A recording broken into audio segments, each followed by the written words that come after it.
Hello बच्चों, आज solid state का एक और नया लेक्चर लेके मैं उपस्थित हुआ हूँ। आप लोगों के नए लेक्चर में स्वागत है।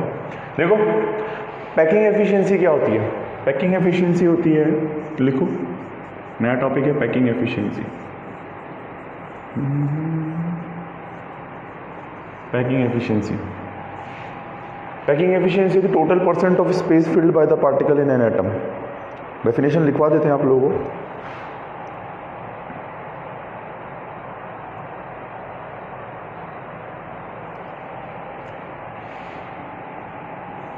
इसमें लिखो, packing efficiency is the percentage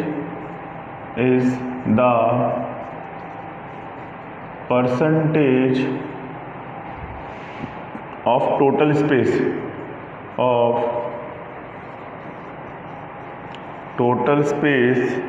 filled by the particles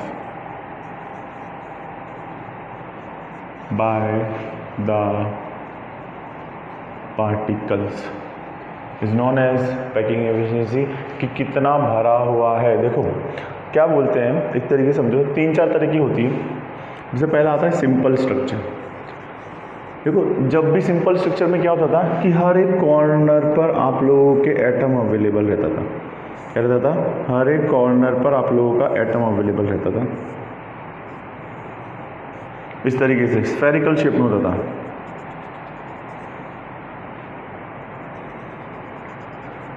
ये स्फेरिकल शेप में, अगर देखो कॉर्नर पे मैं अगर स्फेरिकल शेप में ले रहा हूँ तो देखो इन एटम को अगर मैं ऐसे अरेंज कर रहा हूँ तो उनके बीच में हमेशा क्या रह जाएगी? वॉइड रह जाएगी।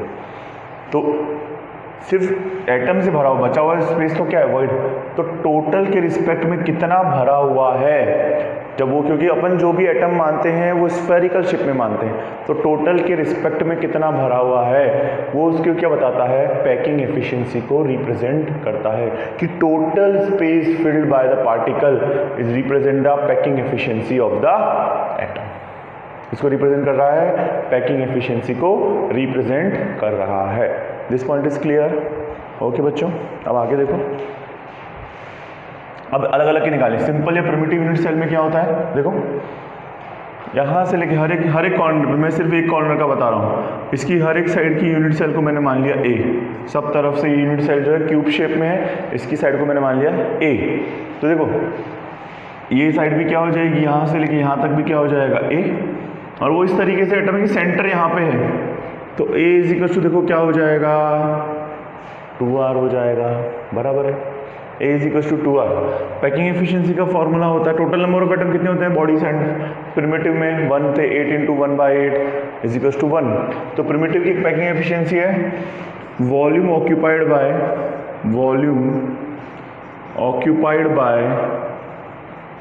1 sphere, volume occupied bye 1 sphere upon total volume into 100 represent the packing efficiency. Volume occupied bye 1 sphere upon total volume. अब देखो, एक स्फीयर का वॉल्यूम क्या होता है बच्चों? एक स्फीयर का वॉल्यूम जो होता है पैकिंग एफिशिएंसी के रिस्पेक्ट में 4/3 πr³ अपॉन a³। ठीक है, फॉर्मूला लगा रहा हूँ मैं आप लोगों का। वॉल्यूम क्या होता है? a³ multiply by 100। यही तो होगा, कोई प्रॉब्लम नहीं है। इसको सॉल्व कर लो। 4/3 πr, r से r कैंसिल होता है, लेकिन देखो a इज इक्वल टू क्या था? 2r। वहाँ पे अपने डायग्राम से प्रूफ किया, तो क्या हो जाएगा? 8r³ मल्टीप्लाई बाय, क्या हो जाएगा? 8r³ multiply by 100। वैल्यूज़ को कैंसिल कर दोगे तो तुम्हारा जो आ जाएगा परसेंट 52.36% जो आ जाएगा एफिशिएंसी आ जाएगा। मतलब जब भी स्ट्रक्चर में बात की जाए कि वो प्रिमिटिव स्ट्रक्चर में अरेंज है तो इतना जो है वो फुलफिल है, रिमेनिंग वो क्या आ जाएगा? एम्प्टी आ जाएगा। रिमेनिंग क्या आ जाएगा? वो एम्प्टी। बचा हुआ वो क्या है? खाली है। क्या है? बचा हुआ जो है वो एम्प्टी है। इस तरीके एफिशिएंसी को पैकिंग एफिशिएंसी बोलेंगे। I hope this point is clear for all of you. आगे ये थी अपनी सिंपल या प्रिमिटिव यूनिट सेल की पैकिंग एफिशिएंसी। पैकिंग एफिशिएंसी क्या होती है कि टोटल के रिस्पेक्ट में वो कितना फुलफिल है, किसको रिप्रेजेंट कर रहा है? पैकिंग एफिशिएंसी को रिप्रेजेंट कर रहा है। किसको रिप्रेजेंट कर रहा है? पैकिंग एफिशिएंसी को रिप्रेजेंट कर रहा है। क्लियर? ओके बच्चों। नेक्स्ट आता है फेस सेंटर की पैकिंग एफिशिएंसी। एग्जाम में इनके डेरिवेशंस आ सकते हैं, कितना फुलफिल है, एमसीक्यू पूछा जा सकता है। FCC, face centred unit cell. अगर फेस सेंटर्ड यूनिट सेल की बात की जाए तो फेस सेंटर में क्या होता था? हर एक कॉर्नर पे एटम अवेलेबल था और फेजेस के मिड में। तो मैं सिर्फ एक फेज के हिसाब से एक्सप्लेन करूंगा। हर एक कॉर्नर पे एटम अवेलेबल रहता था और हर एक फेज के मिड में एटम अवेलेबल रहता था। देखो फेज के मिड में हर एक कॉर्नर, अब मैं सिर्फ एक फेज के रिस्पेक्ट में, एक यहाँ पे है, ये एक फेज ले ली मैंने, ये वाली एक यहाँ पे है और ये जो है एक फेज के मिड में है। इस तरीके से तीनों एटम आपस में टच कर रहे हैं। क्योंकि स्फेरिकल में मैक्सिमम वो भरा हुआ है, वो अपन कंसीडर करते हैं। देखो ट्राइंगल मान लेते हैं, एक ट्राइंगल बन रहा है ABC, ठीक है। अच्छा, हर एक की साइड वही तुम्हारी A होगी,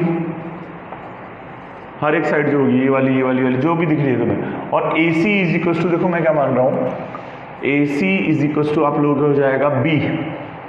ये थोड़ी A होगा, ये तो डायगोनल है, तो ये कभी भी A नहीं हो सकता, तो मैंने इसको B एक रैंडम अपने मन से वैल्यू मान ली।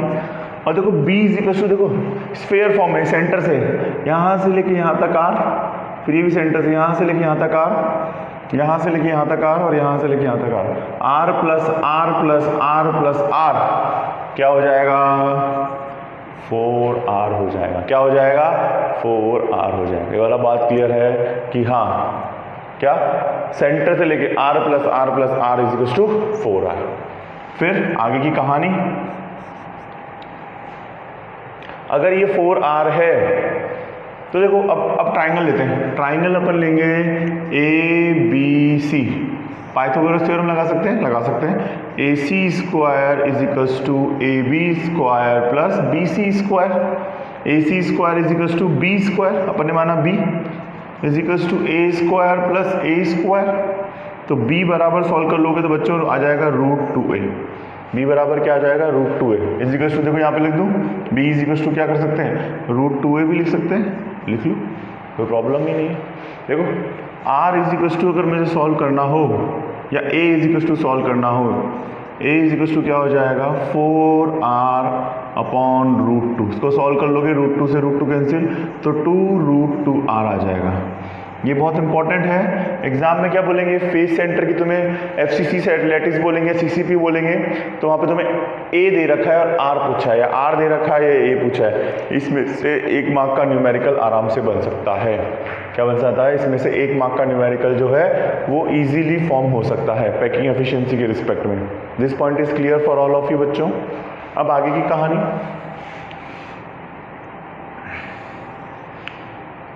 Packing efficiency for body centre. देखो volume occupied by total number of atom कितने होते थे? 4। ये अपन ने एक के रिस्पेक्ट में, फिर टोटल कितने काउंट होते थे अपन को वो वाला कंसीडर करना पड़ेगा। ये सिर्फ एक फेज लिए, सबको मिला के टोटल कितना आता है? 4। तो इसमें लेंगे volume occupied bye 4 square, 4 × 4/3 πr³ upon total volume. Total volume कितना होता है? A³। देखो A³ की जगह मैं लिख रहा हूँ A³, यहाँ पे इक्वल टू करके लिख रहा हूँ, समझ जाना, 2√2R का होल क्यूब मल्टीप्लाई बाय 100। इसको सॉल्व कर लोगे, पैकिंग एफिशिएंसी जो आ जाएगी शायद इसके अंदर 74% आती है। Let me cross check once again. इसके अंदर जो आती है 74% पैकिंग एफिशिएंसी आती है। फेस सेंटर, हाँ 74%, मतलब जब भी फेस सेंटर स्ट्रक्चर की बात करेंगे तो इतना भरा हुआ है, रिमेनिंग क्या है? वो एम्प्टी स्पेस है, वॉइड्स के बीच में चला गया। ये तुम्हारा होता है फेस सेंटर्ड यूनिट सेल। क्या होता है? Face centred unit cell. समझ में आया पैकिंग एफिशिएंसी कि वो अपन जब भी माने स्फेरिकल, सर अगर अपन उसको क्यूब शेप में माने एटम्स को, तो ऐसा नहीं होता। सारे स्ट्रक्चर्स को स्फेरिकल फॉर्म में माना गया है, क्योंकि एटम को स्फेयर फॉर्म में माना गया है, तो पूरा कॉन्सेप्ट उससे रिलेट करता है। ये एक इंपॉर्टेंट चीज़ है। और ये एग्जाम में पूछेंगे फेस सेंटर में कितना फुलफिल है तो आपको बताना है, कितना एम्प्टी है तो आपको बताना है। नोट कर लो बच्चों, किया? ओके, रब कर दें। फिर आता है बॉडी सेंटर्ड यूनिट सेल। ये ध्यान से समझना, ये दोनों तीनों डेरिवेशन की अच्छे से प्रैक्टिस करना, तुम्हें अपने आप समझ में आ जाएगा।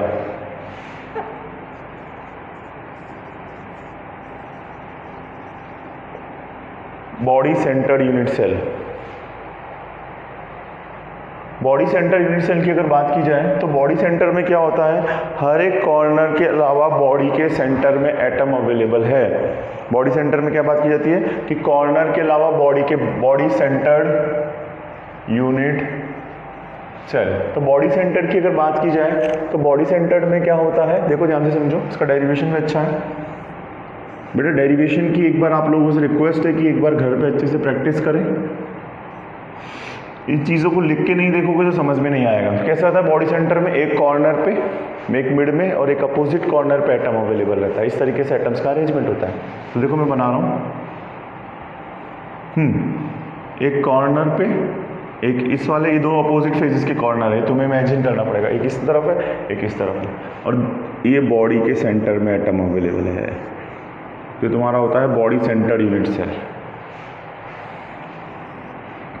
ए बी सी और ये डी, ठीक है। तो सबसे पहले अपन निकालेंगे A B is equal to, तुम मान लो इस बार सी, कोई दिक्कत नहीं है। वही देखो R plus R plus R plus R which is equal to 4R।